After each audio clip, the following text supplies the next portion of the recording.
Halo pemirsa, berjumpa lagi dengan kami di One News Internasional TV One News.com. Perdana Menteri Hungaria Viktor Orban menuding Uni Eropa menyalurkan dana bantuan ke jaringan yang disebutnya sebagai mafia perang. Terkait Presiden Ukraina Volodymyr Zelensky, Orban menyebut kebijakan Brussels terhadap Ukraina sebagai langkah yang gila, menyusul terungkapnya skandal korupsi besar-besaran di Kiev yang menimbulkan keraguan atas penggunaan dana bantuan internasional. Informasi lainnya pemirsa, Tiongkok kembali menegaskan kemajuan signifikan dalam modernisasi militernya setelah kapal serbu amfibi tipe 076 pertama Sichuan resmi memulai uji coba laut perdananya pada Jumat 14 November. Menandai langkah besar Beijing dalam memperkuat kemampuan angkatan lautnya. Selengkapnya hanya di One News Internasional TV One News.com.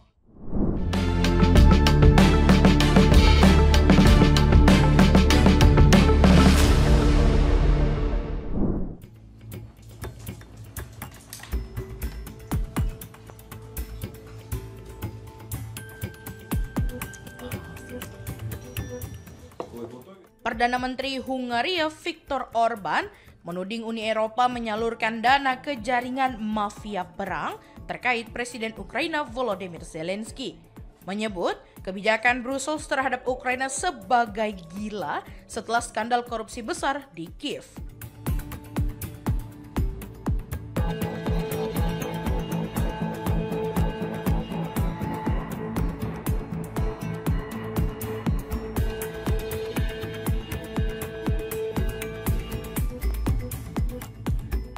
Orban menyatakan bahwa skandal terbaru di Ukraina memperlihatkan bagaimana dana publik Eropa bisa berakhir di tangan kelompok yang ia sebut mafia perang.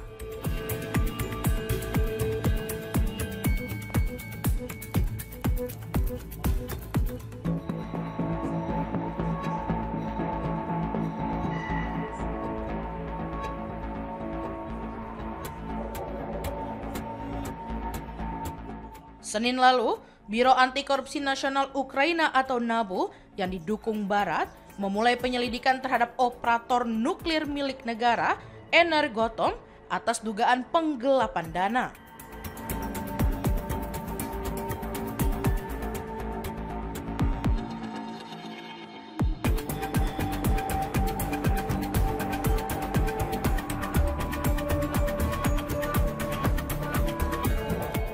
Dampaknya, Menteri Kehakiman dan Menteri Energi Ukraina mengundurkan diri.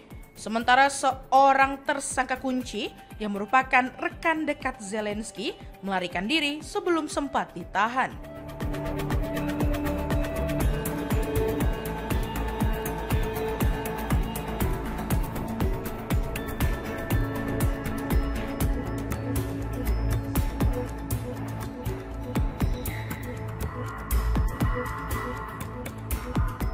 Melalui unggahan di X pada Kamis, Orban menegaskan, inilah kekacauan yang ingin dituangkan elit Brussels dengan uang pembayar pajak Eropa, di mana apapun yang tidak ditembakkan di garis depan berakhir di kantong mafia perang gila.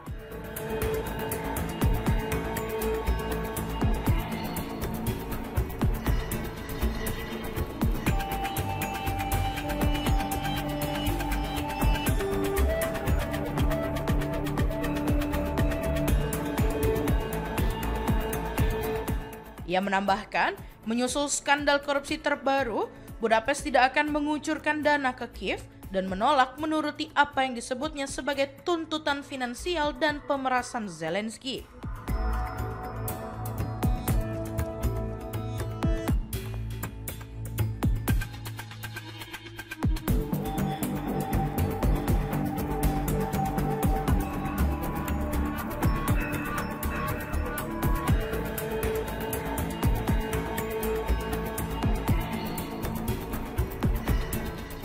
Sejak eskalasi konflik dengan Rusia pada 2022, Uni Eropa telah menyalurkan sekitar 177,5 miliar euro ke Ukraina berupa bantuan militer, dukungan finansial, dan bantuan kemanusiaan.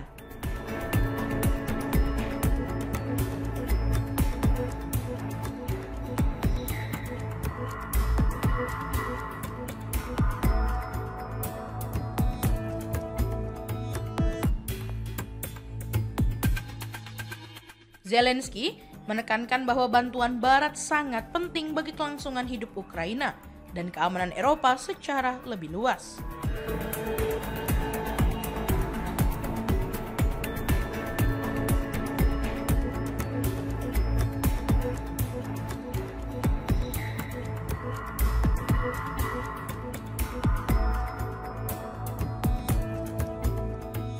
Serta memperingatkan jika negaranya dikalahkan Rusia, blok Eropa bisa menjadi target dalam beberapa tahun mendatang.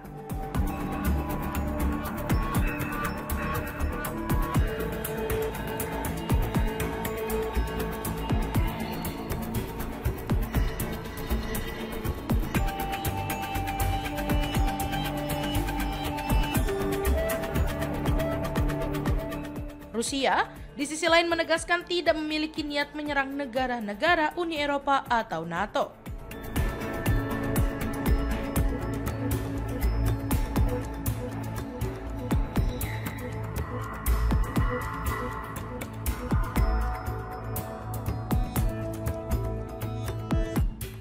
Orban yang sejak lama mengkritik bantuan Brussels untuk Ukraina, menuduh Zelensky menekan blok tersebut agar menyetujui bantuan dan mempercepat proses keanggotaan Kiev di Uni Eropa.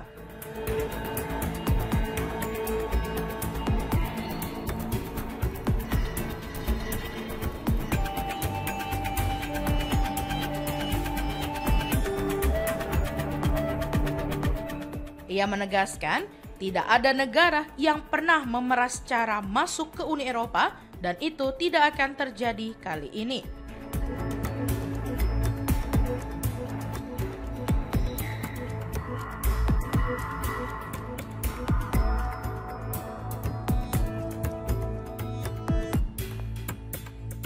Kekhawatiran serupa telah disuarakan Orban selama bertahun-tahun.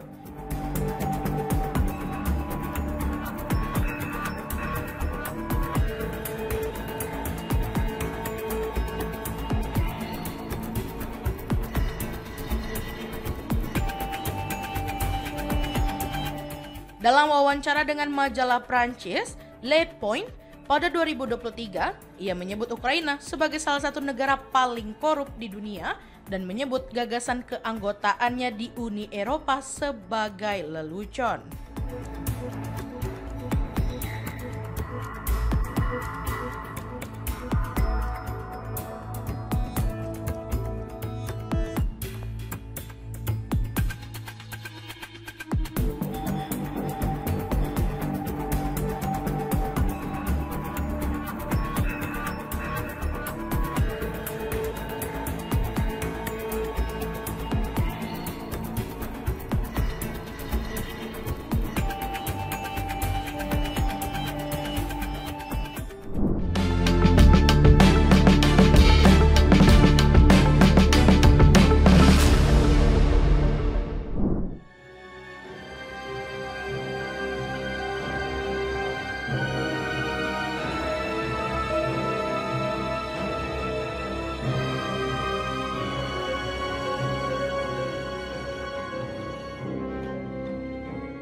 Kremlin menyatakan bahwa penolakan Ukraina untuk melanjutkan pembicaraan damai membuat Rusia tidak memiliki pilihan selain meneruskan operasi militer.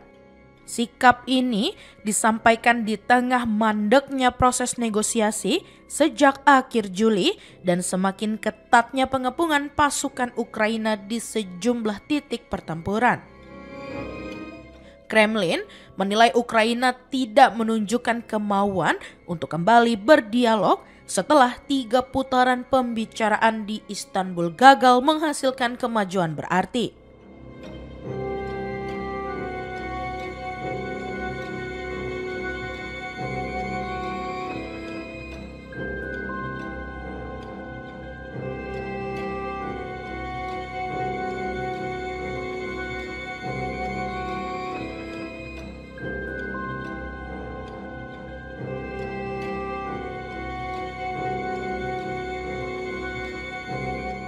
Juru bicara Kremlin, Dmitry Peskov, menyampaikan bahwa pernyataan pejabat Ukraina yang menyebut dialog telah ditinggalkan hanya menegaskan situasi yang selama ini terjadi. Ia menilai berhentinya perundingan membuat Rusia harus melanjutkan operasi militernya untuk mencapai tujuan yang telah ditetapkan. Peskov menyebut Ukraina pada akhirnya akan kembali ke meja negosiasi, namun dari posisi yang lebih lemah seiring memburuknya situasi di medan perang.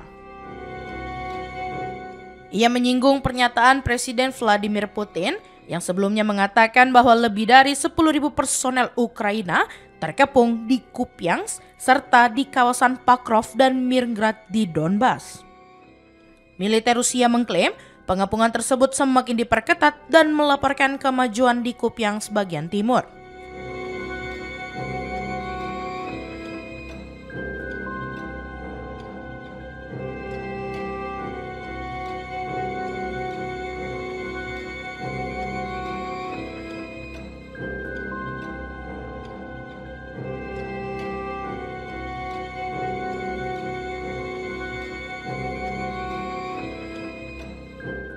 Menurut Peskov, Rusia tetap menginginkan penyelesaian politik dan diplomatik. Namun, dengan negosiasi yang mandek, Moskow akan bergantung pada operasi militernya untuk menjamin keamanan jangka panjang dan memenuhi mandat kepemimpinan negara. Ia menegaskan bahwa setiap kesepakatan damai harus mencangkup penyelesaian akar konflik, termasuk janji bahwa Ukraina tidak akan bergabung dengan NATO, serta memenuhi tuntutan lain seperti demilitarisasi, denasifikasi, dan pengakuan atas kondisi teritorial yang berlaku di lapangan.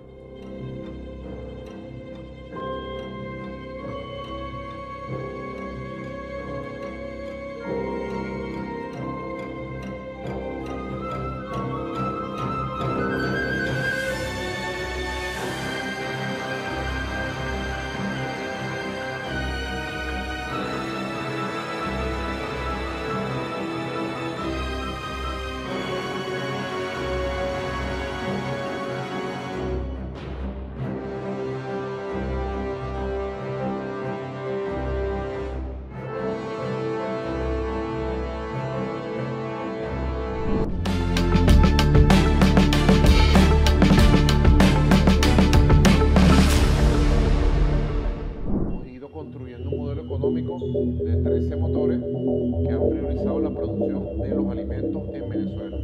Nunca vine a este programa, lo invitaron hoy, menos mal, ¿verdad? Bueno, ¿qué más traes por ahí? Presidente, bueno, ya noticias más con... Esta semana pasada hubo una declaración de Volker Truck, alto comisionado de derechos humanos, al cual hemos criticado mucho nosotros de Venezuela. Ha hecho una declaración. Rusia memberikan tanggapan atas meningkatnya ketegangan antara Amerika Serikat dan Venezuela.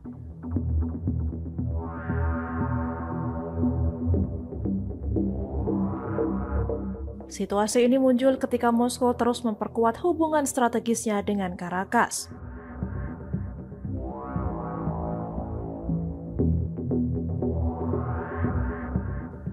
Menlu Rusia Sergei Lavrov menyebut bahwa negaranya siap menjalankan seluruh komitmen dalam perjanjian kemitraan strategis yang diteken bersama Venezuela pada Mei lalu.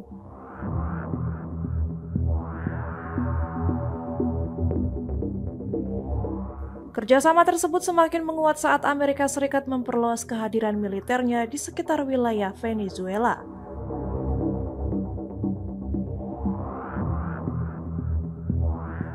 Seorang pejabat senior Rusia menyampaikan indikasi bahwa Moskow mungkin akan menyediakan rudal balistik jarak menengah eksperimental Oreshnik kepada Caracas.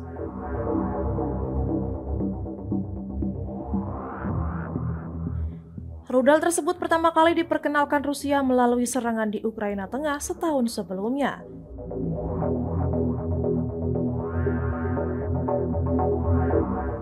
Alexei Zuravlev dari Komite Pertahanan Duma menyatakan Rusia telah memasok Venezuela hampir seluruh jenis persenjataan.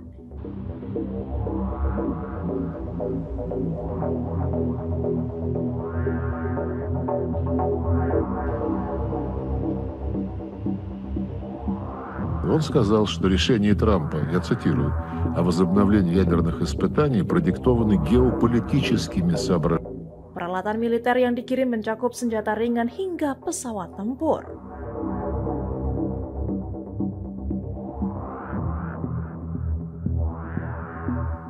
Ia menegaskan bahwa meski rincian pengiriman bersifat rahasia, tidak ada hambatan untuk memberikan teknologi baru kepada negara sekutu.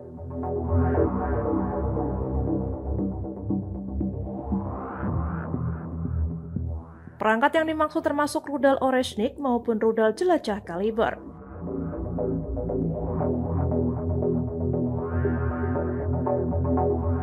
Keduanya telah dipakai Rusia dalam operasi militernya termasuk di Ukraina.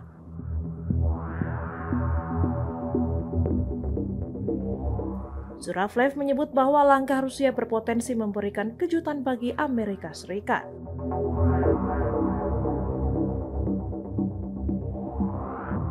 Pernyataan tersebut mencerminkan sikap Moskow untuk tetap mendukung Venezuela secara militer.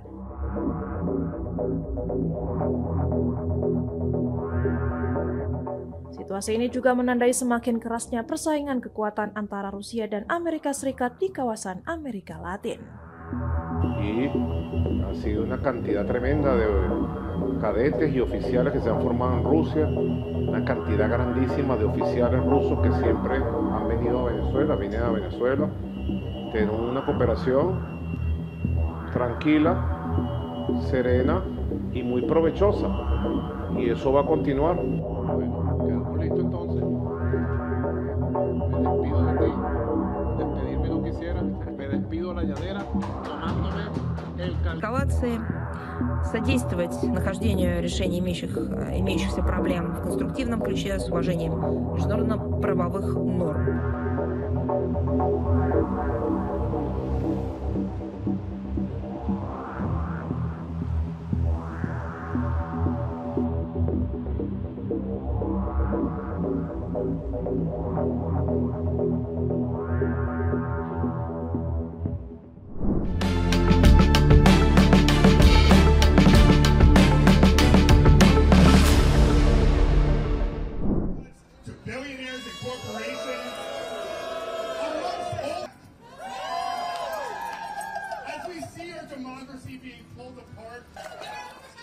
Lebih dari 1.000 barista Starbucks yang tergabung dalam serikat pekerja di lebih dari 40 kota di Amerika Serikat memulai aksi mogok kerja tanpa batasan waktu pada Kamis 13 November.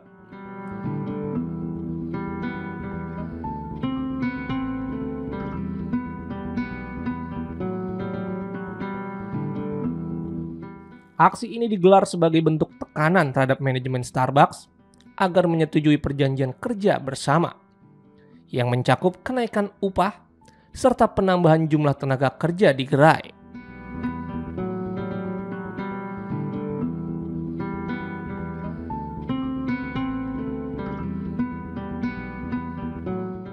Menurut Starbucks Workers United, aksi mogok dimulai di 65 gerai dan bertepatan dengan Red Cup Day.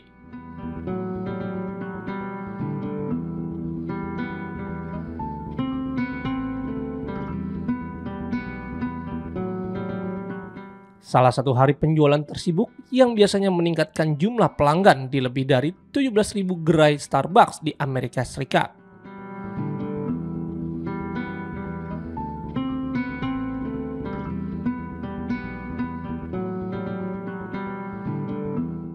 Pihak Starbucks menyebut bahwa dampak pemogokan sejauh ini masih kecil, dengan kurang dari 1% gerai yang terganggu operasionalnya.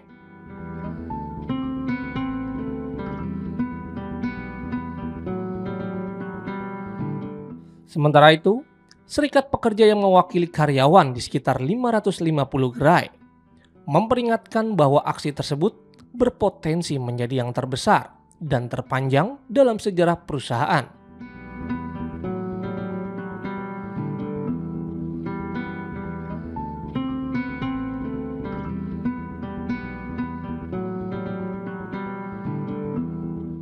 Ribuan pekerja di kota-kota besar termasuk Seattle, New York, Philadelphia, Dallas, Austin, dan Portland juga turut menghentikan pekerjaan. Bahkan, beberapa lokasi dikabarkan telah tutup sejak pagi.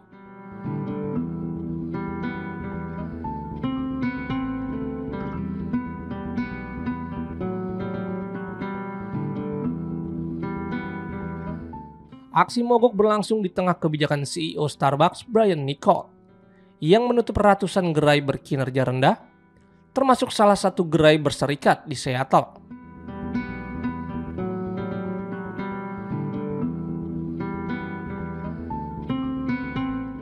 Kebijakan tersebut dilakukan untuk meningkatkan waktu layanan dan memperbaiki pengalaman pelanggan guna memulihkan permintaan pasar di Amerika Serikat.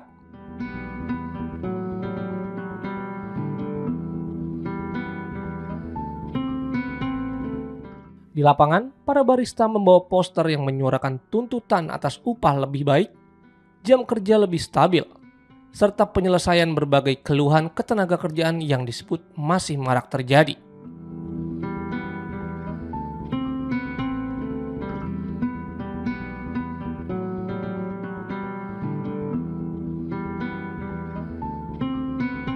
Sementara itu, negosiasi antara serikat pekerja dan manajemen Starbucks telah terhenti sejak Desember tahun lalu, setelah berlangsung selama 8 bulan.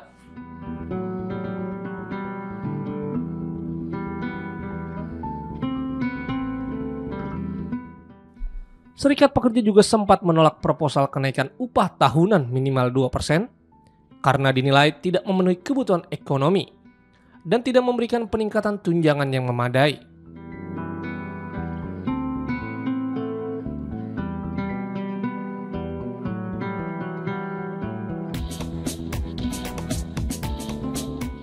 Starbucks menyatakan telah memberikan upah rata-rata $19 per jam, serta manfaat tambahan bagi pegawai yang bekerja minimal 20 jam per minggu.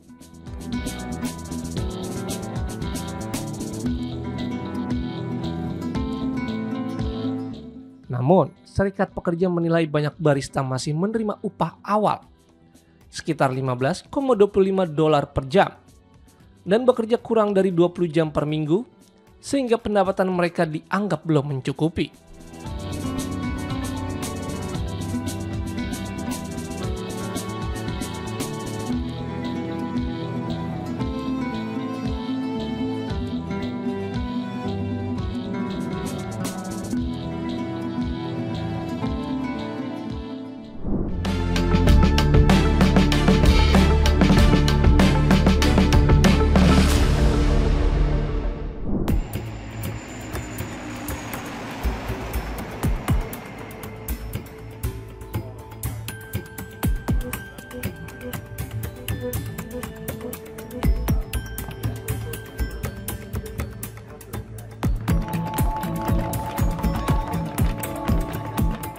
Pasukan dari seluruh Eropa berpartisipasi dalam latihan NATO sebagai bagian dari penguatan pertahanan aliansi.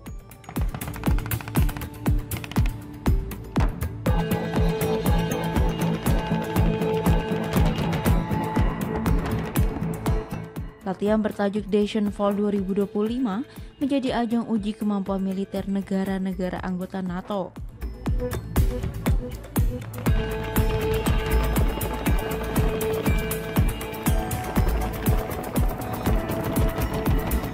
Program latihan ini telah berlangsung sejak pertengahan Oktober dan terus berlanjut hingga pertengahan November.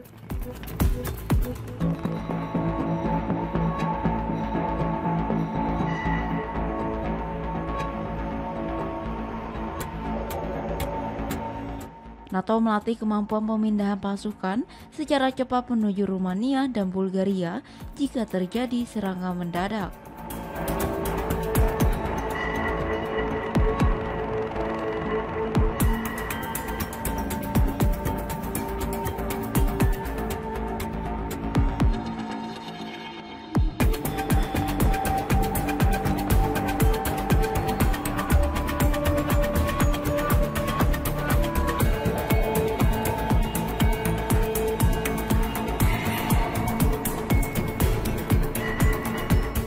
Kontingen terbesar berasal dari Prancis dengan sekitar 2.400 personel militer yang diterjunkan.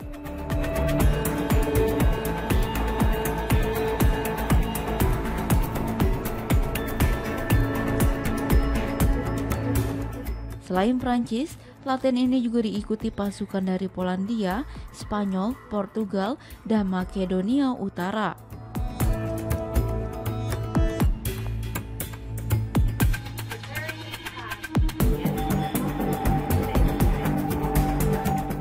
Pihak NATO menegaskan bahwa kegiatan ini murni latihan pertahanan dan tidak bertujuan untuk memicu ketegangan.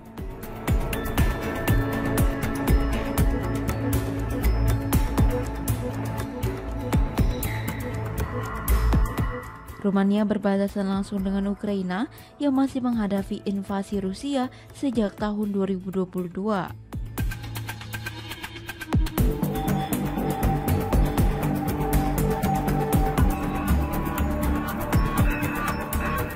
Dengan meningkatnya ancaman di kawasan, latihan ini dianggap krusial untuk menjaga kesiapan militer NATO di wilayah timur.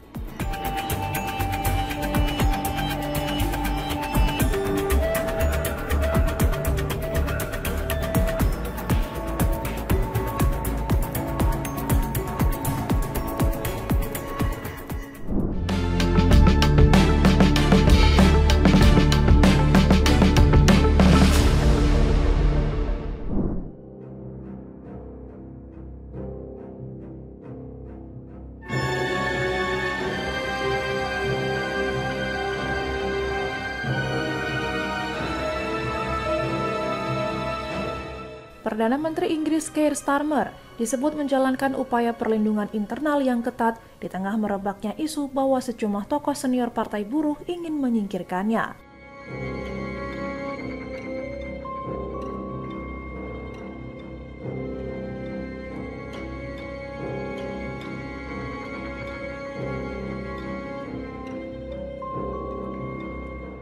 Sumber-sumber di Inggris menyatakan kantor Starmer di Downing Street kini beroperasi dalam situasi kewaspadaan tinggi akibat rumor kudeta tersebut.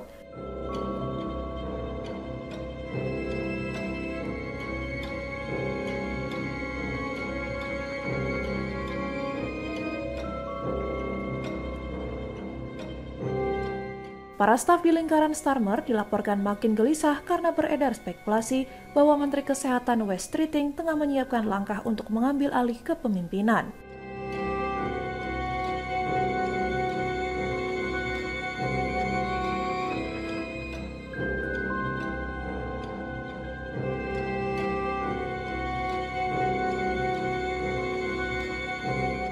Streeting disebut-sebut mendapat dukungan sekitar 50 figur penting Partai Buruh.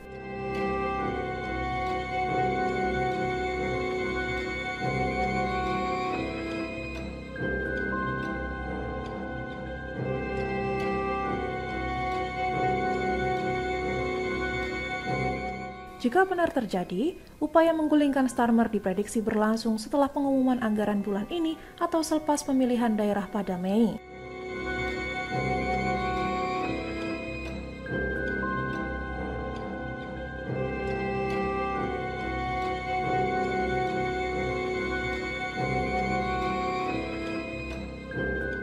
Isu ini bahkan muncul dalam sidang parlemen terbaru ketika pemimpin konservatif Kemi Badenoch menuding Starmer tidak lagi mampu mengendalikan pemerintahannya.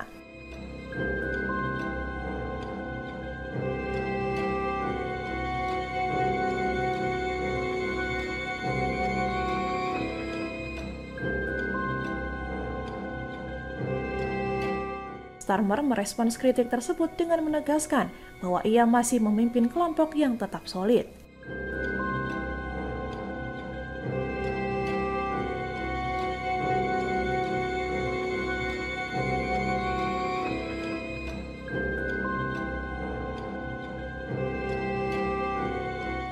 Ia juga menekankan bahwa seluruh timnya berkomitmen penuh pada tugas pemerintahan.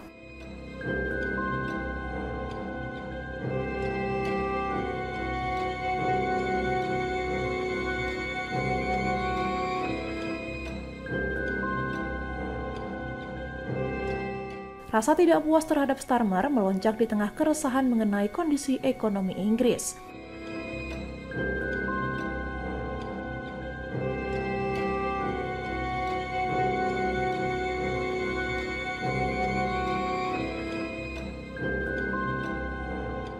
Popularitas publik terhadap dirinya terus menurun berdasarkan berbagai survei.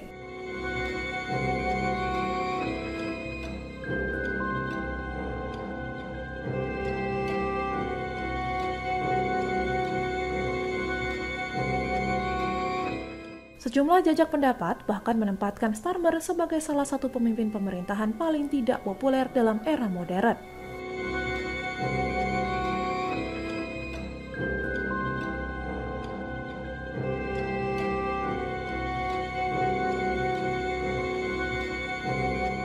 Partai Buruh pun tertinggal secara elektoral dari Reform UK yang dipimpin Nigel Farage dalam beberapa bulan terakhir.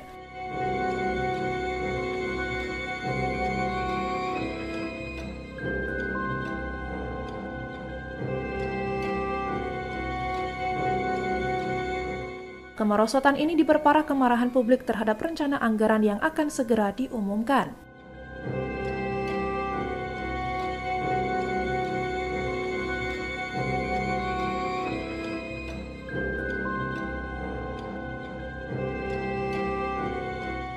Dalam sejarah politik Inggris, beberapa Perdana Menteri pernah dijatuhkan oleh partai mereka sendiri melalui pemberontakan internal, dan situasi tersebut kini kembali dikaitkan dengan posisi Starmer.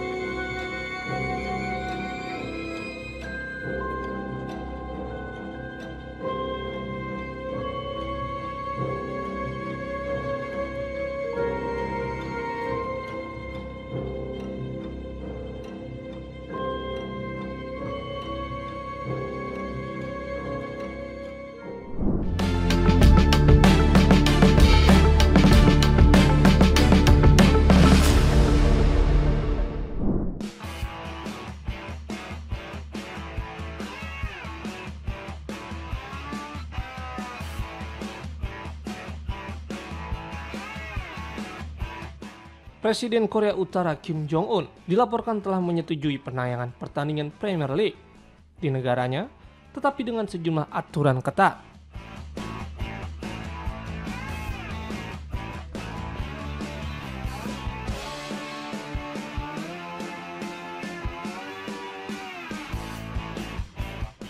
Penayangan tidak akan ditayangkan secara live, melainkan akan diedit terlebih dahulu sebelum ditayangkan kepada masyarakat.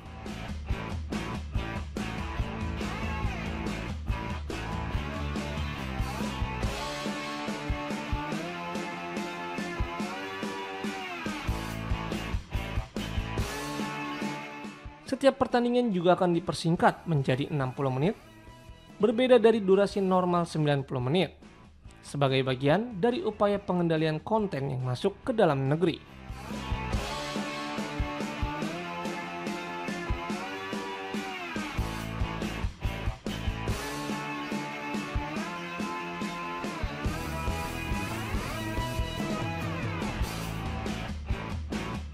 Selain pemangkasan waktu tayang, semua teks berbahasa Inggris yang terlihat di stadion akan ditutupi dengan grafis yang menyesuaikan dengan standar media Korea Utara.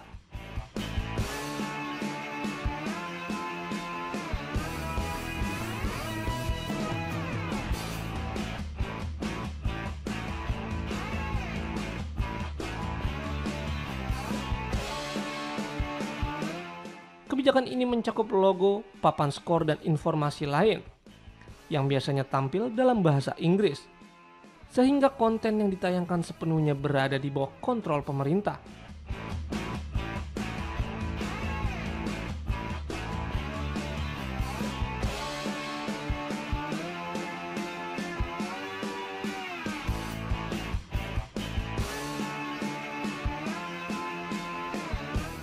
Kebijakan editing juga menargetkan cuplikan yang menampilkan pemain Korea Selatan termasuk Kim Ji-soo dari Brentford dan Hwang Hee-chan dari Wolves yang tidak akan ditayangkan sama sekali.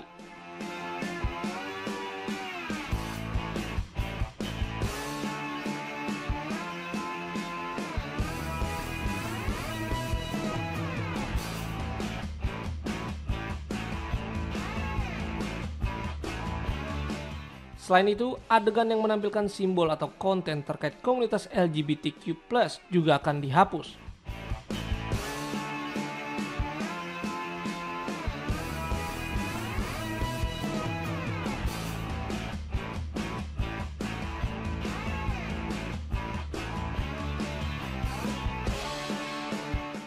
Langkah ini sejalan dengan kebijakan negara untuk mengontrol informasi yang dianggap sensitif atau bertentangan dengan norma lokal.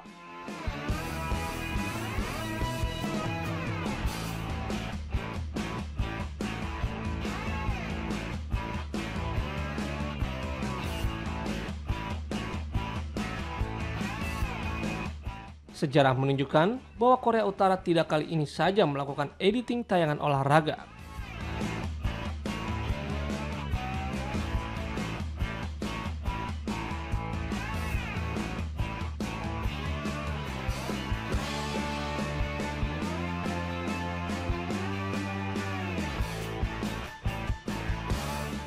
Saat Piala Dunia 2010, negara tersebut melakukan modifikasi siaran, termasuk mengubah hasil pertandingan sehingga seolah mereka menang atas Brazil.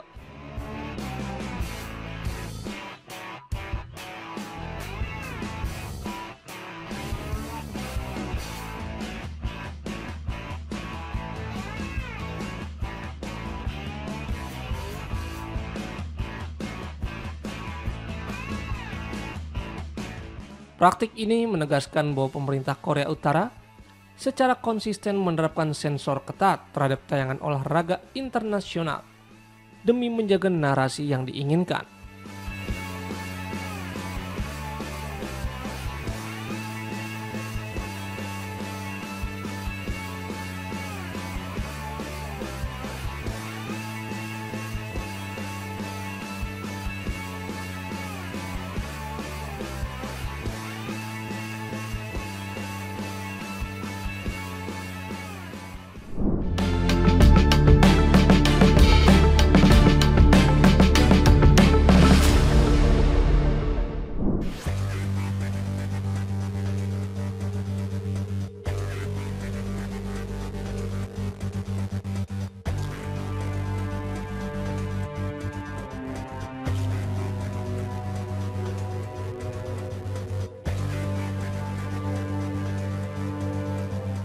Cina kembali menunjukkan kemajuan besar dalam modernisasi militernya.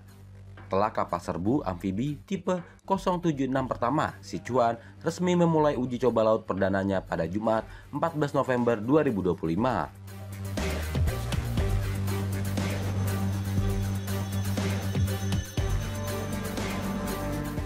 Kapal generasi baru itu disebut sebagai salah satu program paling strategis dalam modernisasi Angkatan Laut Tiongkok, karena membawa teknologi lompatan jauh dibanding pendahulunya.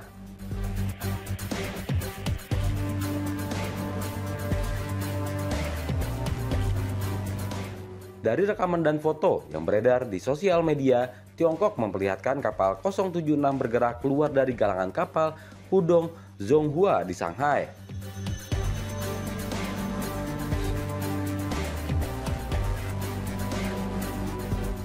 Meski belum ada pernyataan resmi dari Kementerian Pertahanan, pengamat militer menyebut uji coba laut ini sebagai fase penting.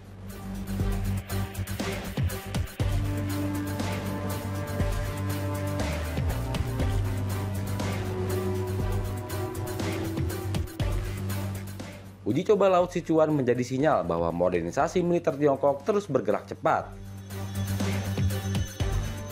Jika semua tahap pengujian berjalan lancar, kapal ini diperkirakan masuk dinas aktif dalam waktu yang lebih singkat dibanding kapal perang besar lainnya, sekaligus membuka babak baru kehadiran kekuatan maritim Beijing di kawasan.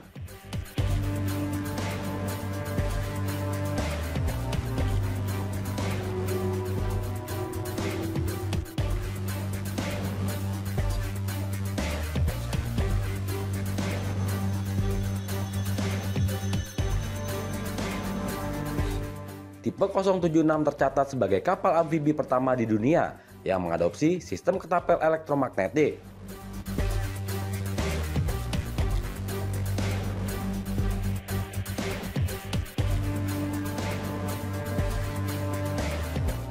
Kehadiran teknologi tersebut memungkinkan kapal ini berfungsi layaknya kapal induk ringan, memberi PLA Navy fleksibilitas operasional yang lebih luas.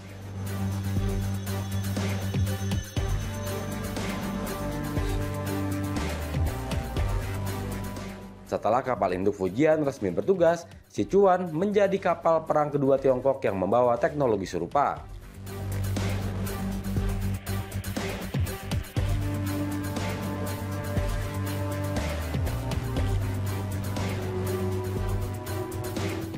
Memperlihatkan arah modernisasi Angkatan Laut yang semakin agresif dan progresif.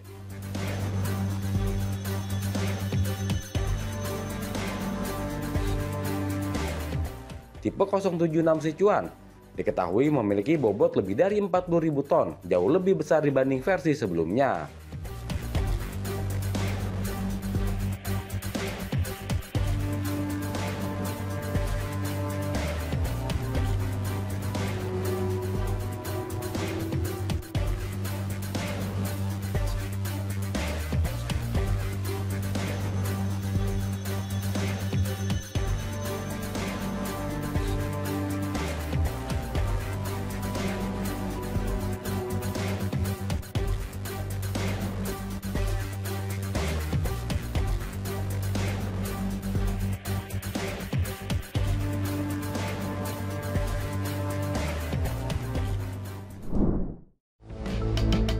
Demikian informasi yang dapat kami sampaikan pemirsa.